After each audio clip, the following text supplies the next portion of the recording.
नमस्कार। सुदर्शन न्यूज में आप सबका स्वागत है। मैं हूं मनोज रघुवंशी। सबसे पहले आज एफडीआई के विषय पे संसद के अंदर अलग अलग पक्षों की अलग अलग राय, सरकार के भी कुछ सहयोगी सरकार के खिलाफ, क्या है अलग अलग दलों की अलग अलग राय, एक नजर।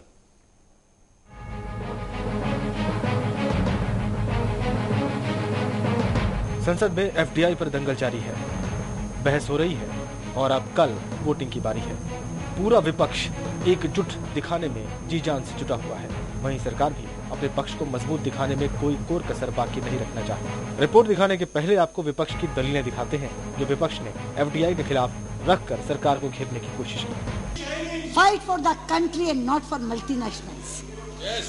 मैं कहना चाहती हूँ आपसे, आप अपनों के लिए लड़िए प्रधानमंत्री जी, गैरों के लिए मत लड़िए। आपको गैरों के लिए, और मैं आपको विश्वास भी दिलाना चाहती हूँ, अगर आप अपनों के लिए लड़ेंगे तो हम आपके साथ खड़े होंगे। विपक्ष की दलीलों पर सरकार भी अपना सीना तान रही है और अपनी दलीलों को बड़े ही तजुर्बेकार अंदाज में पेश कर रही है।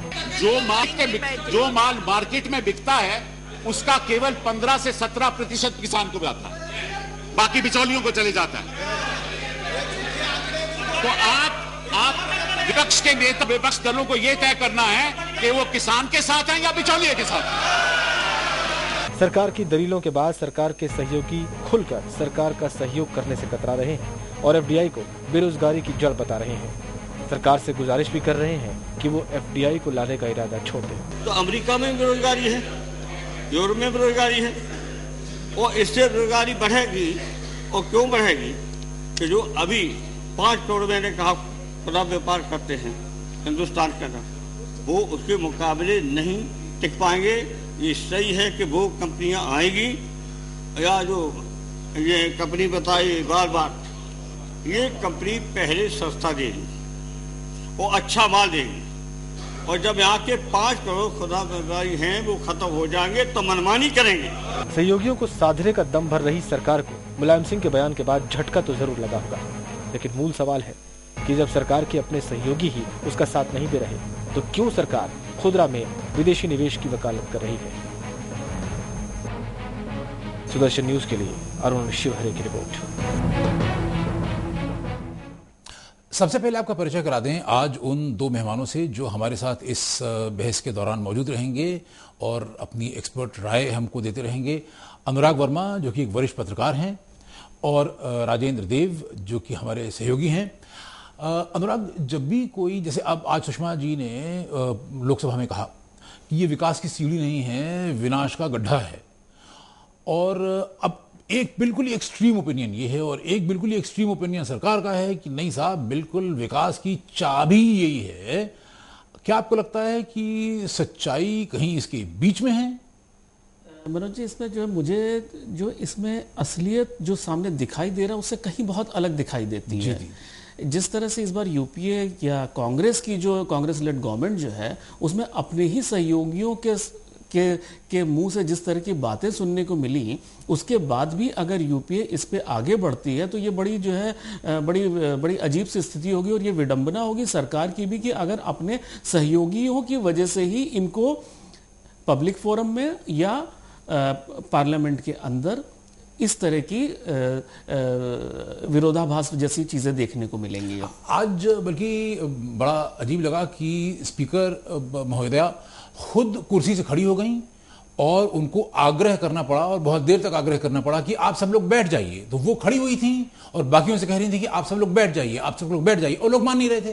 तो जो अनुराग वर्मा कह रहे हैं कि ये एक तरह से थुक्का फजीहत, जो उन्होंने नहीं बोला वो मैंने कह दिया, तो अनुराग फिर अब क्या होगा इस थुक्का फजीहत के चलते? इसका अगला कदम क्या देख रहे हैं आप? देखिए, इसमें जो है पता नहीं क्यों मुझे ऐसा लगता है कि एफडीआई से ज़्यादा इम्पोर्टेंट कहीं आप अगर एक चीज़ को नोटिस करें कि जब से ये एफडीआई शुरू हुआ, सडनली कोलगेट पे बात होनी बंद हो गई। कहीं ये सरकार की दूसरी कुछ वो चीज़ तो नहीं है कि कहीं जो बहुत बड़े मुद्दों से हटाने के लिए कुछ इस टाइप का इशू लाए। हम सबको ये दिख रहा है कि अगर इन्होंने लोकसभा में इसको पास करा भी लिया, राज्यसभा में इनके लिए बहुत ही डिफिकल्ट सिचुएशन है। आज अगर हम मुलायम सिंह जी की बात करें तो जो उनका जो वक्तव्य था उसे देखते हुए लोकसभा में भी पास कराना थोड़ी सी टेढ़ी खीर दिख रही है। जी, क्या मुझे ऐसा नहीं लगता कि यूपीए या कांग्रेस के स्ट्रैटेजिस्ट इतने कच्चे हैं कि वो इस चीज की सिचुएशन को नहीं समझ रहे हैं। क्या मतलब ये एक सोचने वाली चीज है और ये समय के साथ भी पता लगेगी। क्या ये सिर्फ बड़े मुद्दों से ध्यान हटाने के लिए तो नहीं है।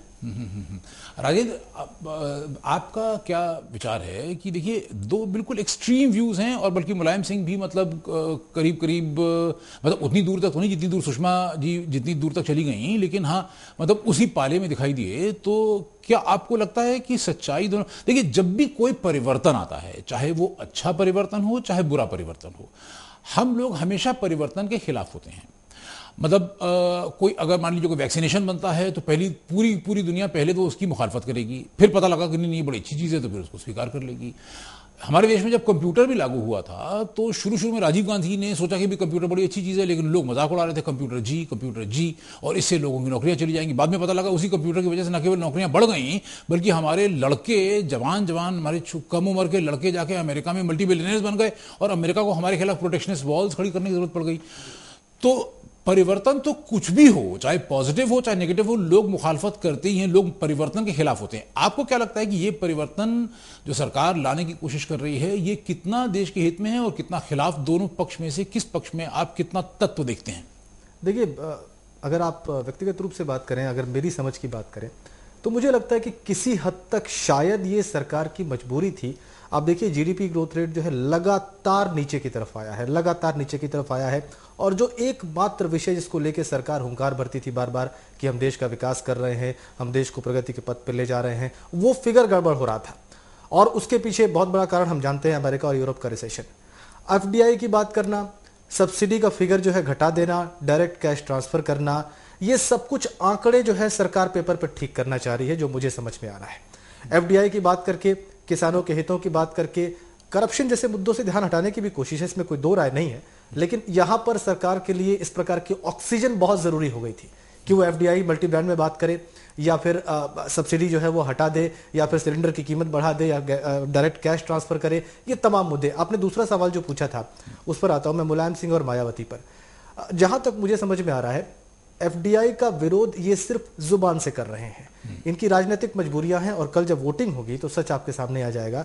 ये सारे लोग सरकार के साथ ही दिखाई देंगे, जो मेरी समझ में बात आ रही है। ये किसी भी तरीके से ऐसी स्थिति में नहीं है कि यूपीए दो गवर्नमेंट के खिलाफ वोट करे और किसी भी तरीके से सरकार को मुश्किल में लाए। ये मुझे समझ। अनुराग, आप शायद मैं एक चीज ऐड करना चाहूंगा कि ये हम कई बार यूपीए की तरफ से या कांग्रेस की तरफ से ये जो पॉइंट आया है कि जब कंप्यूटर आ रहा था राजीव गांधी जी के टाइम में, तो बहुत ज्यादा जो है रेजिस्टेंस था और लोग कह रहे थे कि ये जो है मैन पावर खत्म कर देंगे। लेकिन इसमें एक थोड़ा सा अगर हम इसमें गहराई में जाएं तो कंप्यूटर जब आ रहा था तो वो यहाँ की किसी घरेलू इंडस्ट्री को रिप्लेस नहीं कर रहा था, वो यहां पे वैल्यू ऐड कर रहा था, वो एज एन एडिशन आ रहा था। लेकिन ये जो एफडीआई है ये घरेलू इंडस्ट्री को रिप्लेस करके मल्टीनेशनल्स आ रहे हैं।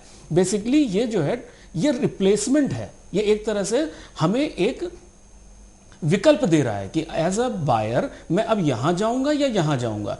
लेकिन जो कंप्यूटर था वो एक मेरे काम को वैल्यू ऐड कर रहा था, उसमें हमारी स्किल सेट को इंप्रूव कर रहा था। लेकिन अभी भी देखिए, अभी भी एक कंफ्यूजन बरकरार है, लोगों के मन में एक कंफ्यूजन बरकरार है। एक तरफ सरकार कह रही है कि इससे मतलब 40 लाख नए लोगों को रोजगार मिल जाएगा, उसी तरफ बीजेपी कह रही है कि नहीं साहब 1 करोड़ 20 लाख लोग बेरोजगार हो, मतलब इन सेंस की दोनों बिल्कुल ही अलग अलग पक्ष हैं, और लोग जेन्युइनली कंफ्यूज हैं कि वास्तविकता क्या है, कि रोजगार बढ़ेगा कि घटेगा।